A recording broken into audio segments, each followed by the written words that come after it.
Hello दोस्तों, तो कैसे हैं आप सब लोग। स्वागत करता हूं मैं आपका आपके अपने चैनल मैथ जीरो से में, जिसमें विश्वास बैच बिल्कुल फ्री चल रहा है और क्लास 10 का मैथ हम स्टार्ट कर रहे हैं। जो हमने अब तक कर लिया है उस पर एक बार निगाह डाल लेते हैं। देखो 4.2 एक्सरसाइज अपनी चल रही है, रोज के रोज क्लासें चलती हैं, हमसे जुड़े और पूरी क्लास बिल्कुल फ्री है, पूरा बैच बिल्कुल फ्री है, कोई भी किसी प्रकार की कोई कॉस्ट नहीं है। जो हमारी एक्सरसाइज इस टाइम चल रही है वो है 4.2। देखो इसमें हमने क्या सीख लिया, इसमें हमने एक चीज सीख ली कि मूल या शून्यक हम कैसे निकालते हैं। मूल या इसी का दूसरा नाम है शून्यक। ठीक है, हम कैसे निकालते हैं ये हमने इसमें सीखा और इसके कुछ एग्जाम्पल भी करे। अब देखो पहले का पहला मैंने इसमें कर लिया और दूसरा तुम्हें दिया था। ठीक है, अगर आपने किया है तो अच्छी बात है, नहीं किया तो देखो बिना टाइम वेस्ट किए एक ऐसे क्वेश्चन देखते हैं। पहले का दूसरा, इसमें क्या दे रखा है, इसमें दे रखा है 2x² प्लस का x माइनस के 6 बराबर के 0। इसके मूल ज्ञात कीजिए। ठीक है, अब इसके हमें अगर मूल ज्ञात करने हैं तो क्या करना पड़ेगा। देखो पहले तो ये जो समीकरण है इसकी तुलना किससे करनी पड़ेगी। जो हमारी समीकरण होती है ax² plus bx plus c बराबर 0, ऐसे करके लिख देते हैं की तुलना से करने पर। ठीक है, वैसे ये चीजें हम दूसरे चैप्टर में सीख चुके होते हैं तो यहाँ जरूरत इतनी पड़ती नहीं है। a का मान कितना है 2, b का मान कितना है 1, और पिछली क्लास में आपने देखी है तो उसने बताया c का मान कितना है माइनस के 6। एक बार लिखूंगा फिर डायरेक्ट लिखते हैं। ठीक है, चलो तो a का मान 2 है, b का मान 1 है, c का मान माइनस के 6 है। अब क्या करते हैं, a की c से गुणा करते हैं। a की गुणा किससे, c से। a कितना है 2, c कितना है 6, चिन्ह को नहीं लेते हैं, 6 दूनी 12, 12 के गुणनखंड करते हैं। 2 छक्का 12, 2 तिया 6, 3 ही करना 3। ठीक है, ये तो आसान काम है, गुणा करनी और फैक्टर करनी। गुणनखंड क्या है, इसके गुणनखंड आए 2 गुणा 2 गुणा 3। अब ये गुणनखंड कितने हैं 3, लेकिन हमें इन गुणनखंडों से 2 गुणनखंड बनाने हैं। वो भी कैसे गुणनखंड होने चाहिए, जो घटा के या जोड़ के 1 आ जाए। तो देखो अगर मैं 3 की गुणा 2 से कर दूं, ऐसे देखो अगर मैं 3 की गुणा 2 से कर दूं तो एक गुणनखंड हो गया 6 और एक गुणनखंड हो गया 2। तो इन 3 गुणनखंडों से 2 गुणनखंड तो मैंने बना लिए। क्या इनको जोड़ के या घटा के कभी 1 आएगा। देखो अगर 6 में 2 जोड़ दूंगा तो कितना हो जाएगा 8 और घटा दूंगा तो कितना हो जाएगा 4, लेकिन मुझे क्या लाना है 1। तो इन गुणनखंडों से तो नहीं आया, यानी कि ऐसे नहीं करनी है। तो अब क्या करूं, अब इसकी गुणा इससे करके देख लूं, 2 दूनी 4 और इधर क्या बच गया फिर 3। अब भी तो 2 ही गुणनखंड हो गए, तरीका ही तो बदल गया। ठीक है, अब देखो 4 में से अगर 3 घटाऊं, अगर 4 में से मैं 3 को घटा दूंगा ना तो कितना बचेगा 1। यही काम मुझे करना था और ये सारा काम रफ का काम होता है। ठीक है, ये जो भी काम मैंने किया है रफ का काम है और 4,3 में हमने इसको तोड़ लिया। तो ये जो हमारी अब समीकरण है 2x² प्लस का x माइनस का 6 बराबर का 0। समीकरण में और बहुपद में इतना सा अंतर है कि अगर मैं 0 को हटा दूं तो ये बहुपद बचा और ये 0 लगा दिया तो ये समीकरण है। मतलब जब तक इन पदों की तुलना किसी अन्य पद से ना हो, बराबर में कोई ना कोई चीज ना हो, तब तक वो बहुपद है। और अगर बराबर में कोई चीज लिख दे तो फिर वो क्या हो जाती है, हमारी समीकरण। ठीक है, अब देखो यहां मैंने इस x को चेंज कर लिया, बस यही चेंज करते हैं, बस इसमें इसका जो गुणांक है कितना है 1 है, क्योंकि मैंने क्या लिखा, b का मान कितना लिखा 1। तो इस 1 की जगह मैं क्या लिखूंगा, इस 1 की जगह लिखूंगा 4 माइनस का 3। ये 4 माइनस 3 कहां से आया, अभी जो गुणनखंड करे थे वहां से। ठीक है, अब x की जगह तो x ये माइनस 6 बराबर 0, और कहीं भी थोड़ा सा भी चेंज नहीं करते हैं। ठीक है, तो ये तुम्हारा आ जाएगा यहां से 2x² प्लस 4 की x से करोगे तो 4x, माइनस 3 की x से करोगे तो 3x और माइनस का 6 और बराबर का आ जाएगा 0। ठीक है, अब क्या करोगे तुम, देखो यहां से 2 कॉमन लो, 2 कॉमन लिया। अब देखो यहाँ भी x है यहाँ भी x, तो यहाँ से x कॉमन ले लो, ले लिया। अब यहाँ से 2 भी चला गया, x भी चला गया, यहाँ 2x से ना तो 1x बचेगा, प्लस यहाँ से x चला गया तो यहाँ से क्या बचेगा 4, फिर माइनस, इसके जैसा ब्रैकेट बनाएंगे तो यहाँ प्लस होना चाहिए क्योंकि इनके बीच में प्लस है, तो माइनस चिन्ह कॉमन ले लो। दूसरा 3 कॉमन है क्योंकि 3 ही करना 3, 3 दूनी 6, तो 3 कॉमन चला गया तो यहाँ से x बचा, माइनस भी कॉमन चला गया तो प्लस बचा, और 3 में से 6 में से 3 चला गया। देखो इसको ऐसे लिख सकता हूँ मैं 2 गुणा 3, तो 3 चला गया तो क्या बचा 2 और बराबर का 0। ठीक है, मैं समझता हूँ यहां तक समझ में आया होगा। अगर यहां तक समझ में आया तो अब देखो, अब ये 4 के लिए 2 बचेगा यार, ये यहाँ पे जब हमने 2 कॉमन ले लिया ना 4 में से, तो 4 को क्या लिख सकते हैं हम, 2 गुणा 2, तो 2 तो कॉमन ले लिया, तो यहाँ कितना बचेगा 2, ऐसे था इसका। ठीक है, अब देखो ये और ये ब्रैकेट कॉमन है, तो इसको कॉमन ले लो जरा। तो ये मैंने कॉमन ले लिया x प्लस 2, यहां से क्या बचा 2x, यहां से क्या बचा 3, ये और ये तो मैंने क्या कर लिया कॉमन ले लिया, बराबर 0। अब यहाँ एक लाइन लिखेंगे तुलना करने पर, तुलना करने पर किसकी तुलना किससे होती है, देखो अगर इन दोनों का गुणनफल 0 है, इसका मतलब या तो ये पूरा 0 है या ये 0 है, या ऐसा हो सकता है दोनों ही 0 है। तो हम क्या मान के चलते हैं कि दोनों ही 0 हैं, यानी कि x प्लस 2 भी बराबर 0 है और 2x माइनस 3 भी बराबर 0 है। ठीक है, अब निकाल लो। देखो ये x में इधर प्लस में 2 है, अगर मैं इसे बराबर को उधर लेके जाऊंगा तो माइनस में 2 आ जाएगा, ये आ गया हमारा x का प्यारा समान माइनस के 2। यहां से देखो ये 2x बराबर 3, क्योंकि यहां अगर माइनस में बराबर की तरफ प्लस में आएगा, और ये अब x की गुणा में है, तो ये किस में जाएगा भाग, तो ये जाएगा 3/2, ये भी x का एक प्यारा सा मान। ठीक है, यही इसको मूल, इन्हीं को हम मूल कहते हैं। ठीक है भाई, इसी को हम क्या कहते हैं मूल। तो मूल क्या है हमारे माइनस के 2,3/2। और अगर कोई शून्यक पूछे तो दोस्त शून्यक भी इसी को कहते हैं, शून्यक भी क्या होते हैं माइनस के 2,3/2। ठीक है, और ये ऐसे मान होते हैं, अगर मैं इसमें से कोई सा भी मान उठा के इसमें रख दूं ना, तो इस पूरी समीकरण का मान 0 कर देंगे, शून्य कर देंगे, इसीलिए इन्हें शून्यक कहते हैं। ठीक है, और ऐसे भी कहते हैं अल्फा, अल्फा और बीटा। तो अल्फा क्या मान लेते हैं माइनस के 2, और बीटा क्या मान लेते हैं हम 3/2। तुम अल्फा इसको बीटा इसको भी मान सकते हो, मतलब कोई से को भी अल्फा कोई से को भी बीटा मान सकते हैं। ठीक है, तो ये हमारा इसका रिजल्ट निकल के आता है। बताओ दोस्त, आया समझ? जो हम विधि से कर रहे हैं इस विधि का नाम है वर्णखंड विधि। चलो इसका स्क्रीनशॉट लो, दूसरा सवाल देखते हैं।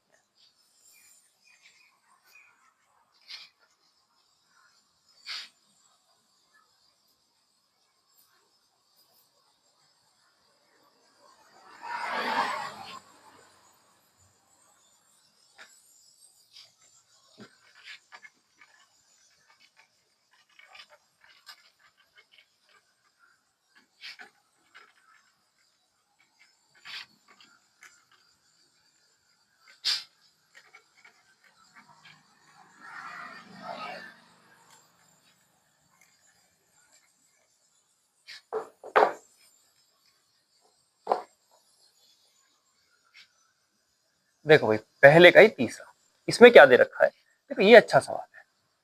√2 x स्क्वायर प्लस के 7x, ये भी इतना अच्छा नहीं है, बस देखने में लगेगा, 5√2। ठीक है, और बराबर में 0। ठीक है मित्र,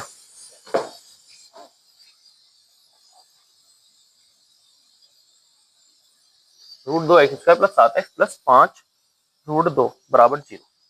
देखो इसमें क्या करते हैं, हमें तो अपने बेसिक कॉन्सेप्ट पे ही कार्य करना है, जो क्या है, सबसे पहले तो हमें a का मान पता होना चाहिए, a कितना है, a है √2। फिर हमें b का मान पता होना चाहिए, b कितना है, b है 7। फिर हमें c का मान पता होना चाहिए, c कितना है 5√2। फिर हम कुछ नहीं करते, रफ की तरफ जाते हैं, a की गुणा c से करते हैं, a कितना है √2, c कितना है 5√2। √2 की √2 से गुणा होगी तो 2 आ जाएगा, और 5, 5 दूनी 10, 10 के फैक्टर ऊपर लिखे हुए हैं, है ना, इनकी गुणा करके क्या आ जाएगा 10, और 10 के फैक्टर क्या होंगे 2 गुणा 5। अब देखो हमें क्या लाना है 7, तो जोड़ के आएगा ना, इन दोनों को जोड़ के आएगा। हाँ जी, बी का मान लाना होता है हमेशा बी का। ठीक, ये आ जाएगा हमारा √2 x² प्लस, इस 7 को तोड़ देंगे, 5 प्लस 2 और x है तो x प्लस 5√2 बराबर 0। अच्छा, इस चीज को हम ऐसे भी देख सकते हैं, हमें क्या लेके आना है 7x, कैसे करके 5 को और 2 को जोड़ के, तो 5x प्लस 2x कितने हो जाएंगे 7x। 5x में 2x जोड़ेंगे तभी तो 7x आएगा। हाँ जी, इस चीज को ऐसे भी देख सकते हैं ना, नए नए तरीके सीखने चाहिए।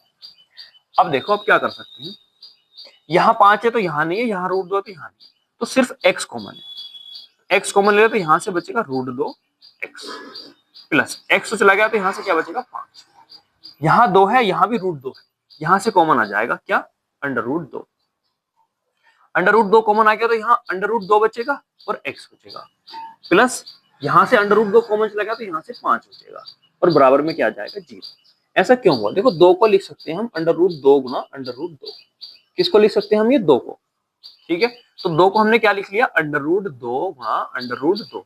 तो यहाँ से अंडर रूट, यहाँ भी अंडर रूट 2, तो ये तो कॉमन आ गया, तो क्या बचा? अंडर रूट 2 और x और प्लस का 5, ऐसे है। ठीक है, अब आया समझ? चलो अब देखो ये यहाँ भी है, यहाँ भी है, तो कॉमन आ जाएगा, यानी कि under root 2x, under root सिर्फ 2 पे है ना, अंडर रूट 2x प्लस का 5 कॉमन ले लें। ठीक है, और प्लस में क्या बचेगा? प्लस में नहीं बचेगा, गुणा में बचेगा जब कॉमन ले लेते हैं तो। यहाँ से बचेगा x और यहाँ से बचेगा अंडर रूट का 2 और बराबर में क्या चल रहा है? 0। ठीक है, यहाँ लिखो तुलना करने पर, तुलना करने पर, तुलना करने पर लिख लिया। अब क्या करेंगे? ये जो हमारा अंडर रूट 2x प्लस 5 है और ये x प्लस रूट 2 बराबर 0 है, इनको हम क्या करते हैं? 0 के बराबर रख देते हैं, यानी कि रूट 2x प्लस 5 किसके बराबर होगा? 0 के, और x प्लस रूट 2 भी किसके बराबर होगा? 0 के। अब यहां से देखो ये कहां चला जाएगा? उधर, यानी कि अंडर रूट 2x बराबर माइनस का 5, यहां से x का मान कितना आ जाएगा? माइनस का 5 बटे अंडर रूट 2।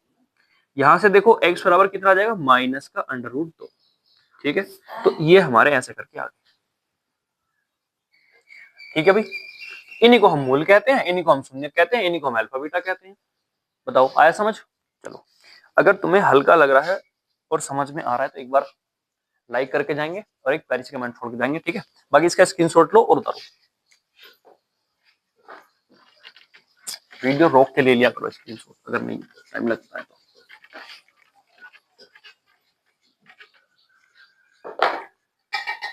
देखो क्वेश्चन नंबर पहले का चौथा देखते हैं आप, क्या दे रखा है।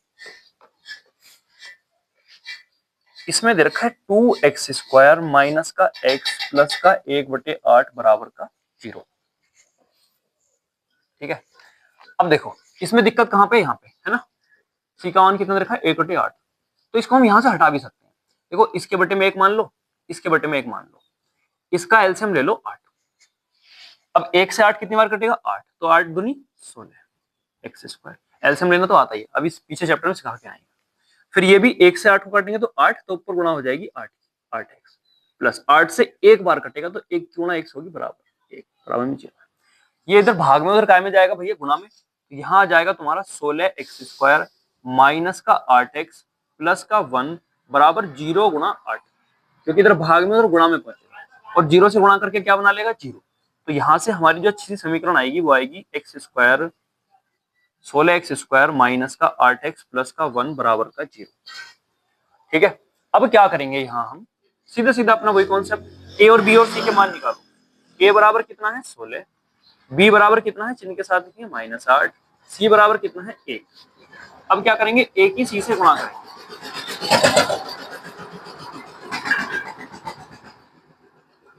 ठीक है, 16 के फैक्टर करेंगे, 2 8 16, 2 चौक 8, 2 दूनी 4, 2 1 2। इसके गुणनखंड क्या है? 2 गुणा 2 गुणा 2 गुणा 2। अब ऐसा कि 8 आ जाए, देखो 4 से 2 फैक्टर बनाने, उनको जोड़ के 8 आना चाहिए। 2 दूनी 4, 2 दूनी 4, 2 फैक्टर बना लिए, और देखो इनको अगर मैं जोड़ दूंगा ना तो कितना आ जाएगा? 8। ऐसे तो हमें लाना था। ठीक है, तो अब हम यहाँ लिखेंगे 16x स्क्वायर। देखो हमें क्या लाना है? माइनस का 8x लाना है। ठीक है, तो क्या करूं? माइनस का 4x माइनस का 4x, माइनस माइनस जोड़ के ही तो क्या बनाएंगे? 8x प्लस का 1 बराबर का 0। वरना तुम वैसे ही कर सकते हो, 8 को कैसे लिख सकते हो? 4 + 4, फिर माइनस के अंदर गुणा, x के अंदर गुणा। ठीक है, चलो अब देखो यहाँ क्या होगा? यहाँ 16x है, यहाँ माइनस के 4, 16 में भी 4 होता है, क्योंकि 16 को लिख सकते हैं 4 गुणा 4। तो यहाँ से एक तो 4 कॉमन है, दूसरा x कॉमन है, तो यहाँ से एक 4 ही तो बचेगा भाई। 16 को तो हमने 4 गुणा 4 लिख लिया, यहाँ से एक 4 बचा और यहाँ से x बचेगा माइनस 4x तो कॉमन चलेगा, यहाँ से 1 बचेगा। अब देखो यहाँ प्लस है, यहाँ माइनस है, तो माइनस चिन्ह कॉमन ले लो, और माइनस चिन्ह के साथ 1 तो ले ही सकते हैं। ठीक है, तो यह जाएगा हमारा 4x माइनस का 1 और बराबर का 0। ऐसे है। अब देखो यहाँ भी 4x माइनस 1, यहाँ भी 4x माइनस 1, इसका मतलब ये निकलेगा सीधा सीधा कि 4x माइनस 1 कॉमन है। अगर ये कॉमन है तो यहाँ से क्या बचेगा? 4x minus 1। ठीक है, क्योंकि 4x यहाँ से बच जाएगा और -1 यहाँ से बच जाएगा। ठीक है, अब यहाँ क्या लिखेंगे? तुलना करने पर तुलना करने पर। तुलना करने पर क्या होगा, जो आपका 4x माइनस 1 इसको भी 0 के बराबर रखेंगे हम, और ऐसे ही है, ठीक है। ये -1 उधर +1 पहुंचेगा तो x बराबर आ जाएगा 1/4, क्योंकि 4 गुणा में था, इधर भाग में जाएगा, ठीक है। चीजों को सीखा करो ना, ये उधर उधर पहुंच जाएगा ऐसे, 4x बराबर x बराबर यहाँ से कितना आ जाएगा 1/4, बताओ, ठीक है। दो मान निकल के आ गए अच्छे से, बिल्कुल। चलो भाई इसको भी रफ करते हैं, अगला सवाल देख लेते। ये रफ कर रहे थे ना, इसका स्क्रीनशॉट ले लो।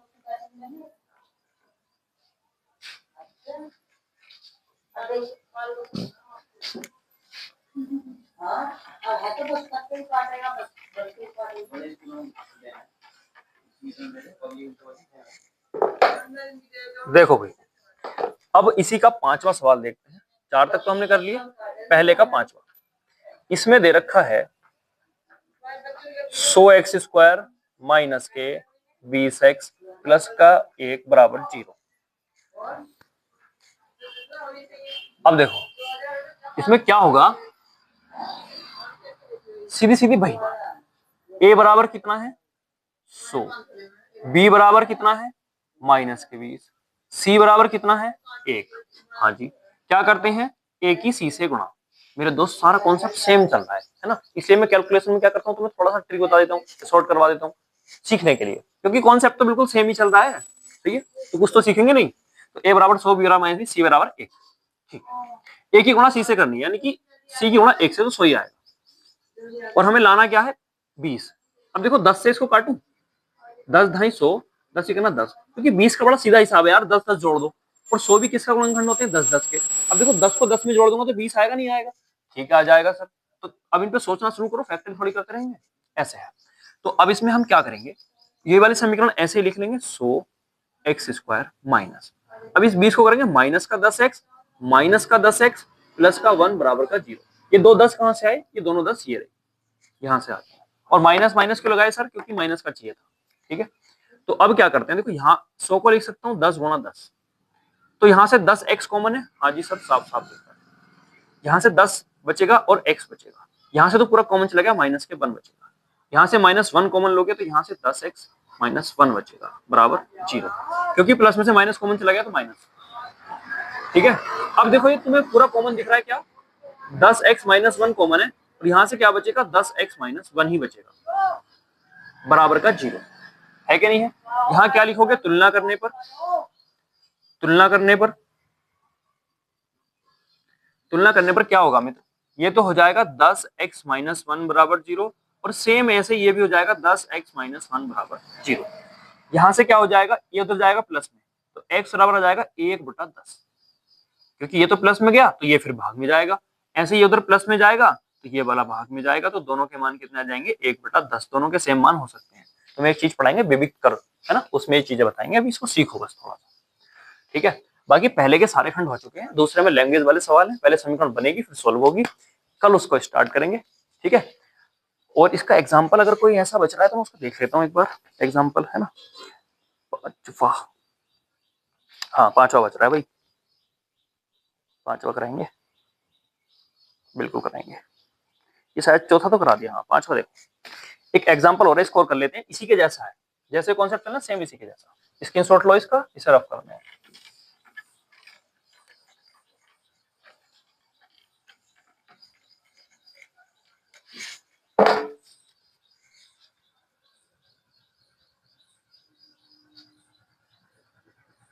देखो इसमें थोड़ा सा देखना पड़ेगा कि क्या है, ये दे रखा है हमें 3x² माइनस का 2√6x, और ये ध्यान रखना एग्जाम में एग्जाम्पल ज्यादा आते हैं, प्लस का 2 बराबर का 0। अब देखो इस पे कैसे सोचेंगे, पहले तो सीधी बात है, हमें यही लिखना है, a बराबर कितना है 3, b बराबर कितना है माइनस के 2√6। अभी जो √6 है ना, इसी पे सारी कहानी की हुई है इस सवाल की, c बराबर 2। अब हम क्या करेंगे, a की गुणा c से करेंगे, 2 गुणा 3 कितना आया 6, अब 6 के ऐसे फैक्टर कि जोड़ के या घटा के 2√6 आ जाए, तो 6 जरूर होना चाहिए। हाँ जी। अब 6 को मैं अभी मैंने जैसे बताया कि √2 को हम जैसे लिख सकते हैं, ऐसे 6 को भी तो लिख सकते हैं, ऐसे करके लिख सकते हैं, इसके फैक्टर हो गए। अब देखो अगर मैंने जोड़ूंगा ना √6 प्लस √6, तो ये बनाएगा 2√6, और यही हमें चाहिए था, बी में यही तो चाहिए था। ठीक है, तो ऐसे इसके फैक्टर होंगे, इसीलिए थोड़ा सवाल जो है अच्छा है। अब यहाँ लिख देंगे हम 3x² माइनस, माइनस का चाहिए तो माइनस में जोड़ दो, √6x माइनस का √6x। ठीक है, फिर क्या है प्लस का 2 बराबर का 0। अब क्या करेंगे, देखो 3 कॉमन तो आ सकता है, लेकिन कॉमन लें, कॉमन तो उधर से भी आ सकता है, चलो ले लेंगे। इस √3 को लिखूंगा मैं, पूरा खोल के दिखा रहा हूँ, √3 को लिखूंगा √3 गुणा √3, और यहाँ दे रखा है x² माइनस, √6 को मैं क्या लिख सकता हूँ, √2 गुणा √3, यह जाएगा x माइनस। ऐसे इस √6 को क्या लिख सकता हूँ, √2 गुणा √3x प्लस 2 को क्या लिख सकता हूँ मैं, √2 गुणा √2। ठीक है, अब देखो कितने मजे से कॉमन आएगा, यहाँ भी √3 यहाँ भी √3, तो √3 तो आ गया कॉमन, यहाँ भी x वहां भी x, तो x भी कॉमन। यहाँ से क्या बचा, एक √3 बचा माइनस, और x बचेगा, है ना, x बचेगा माइनस, यहाँ से √2 बचेगा, क्योंकि ये √3 तो कॉमन चला गया x के साथ। ठीक है, अब यहाँ हमें माइनस चाहिए तो माइनस चिन्ह कॉमन लो, और √2 है, √2 है, √2 कॉमन है, तो यहाँ से क्या बचा √3x, और यहाँ से क्या बचा एक √2। अच्छा, प्लस नहीं दे सकते क्योंकि माइनस चिन्ह कॉमन ले गया है, बराबर 0। अब देखो ये दोनों ब्रैकेट सेम हो गए, सेम ही करने होते हैं, अगर नहीं हो रहे तो भाई तुम गलत कर रहे हो, है ना, करने पड़ेंगे वो। और यहाँ से क्या बचा फिर हमारा, √3x माइनस का √2 और बराबर का 0। यहाँ एक लाइन लिख दो, तुलना करने पर, तुलना करने पर, तुलना करने पर क्या होगा, ये भी 0 के बराबर, ये भी 0 के बराबर, √3x माइनस का √2 बराबर 0, √3x माइनस का √2 बराबर 0, सेम ही आ रहे हैं ना। तो यहां से भी हम कह सकते हैं x की अगर वैल्यू निकालेंगे तो ये √2 इधर काय में जाएगा भैया, प्लस में, तो ये आ गया √2, और ये हमारा इधर किस में जाएगा, भाग में, तो जाएगा √2 बटे √3, और इसी को ऐसे भी लिख सकते हैं पूरे पे एक साथ √2 बटे 3। ठीक है, ऐसे सेम बिल्कुल सेम इसके जैसा है, तो यहाँ से भी x का मान कितना आएगा, √3 बटे 2, दोनों का आंसर सेम है। ठीक है, ये था एग्जाम्पल नंबर 5। ठीक है दोस्त, अगर तुम्हें मजा आ रहा है, समझ में आ रहा है, सारी चीजें करा रहे हैं और हमसे जुड़ना चाहते हैं, तो इसी वीडियो के डिस्क्रिप्शन में लिंक है व्हाट्सएप चैनल का, आप वहां से हमारे साथ जुड़ सकते हैं। बाकी अगर वीडियो अच्छी लगी हो तो एक लाइक और एक प्यारा सा कमेंट हमारे लिए छोड़ के जाएं। बाकी आपसे मिलते हैं अगली वीडियो में, तब तक के लिए धन्यवाद।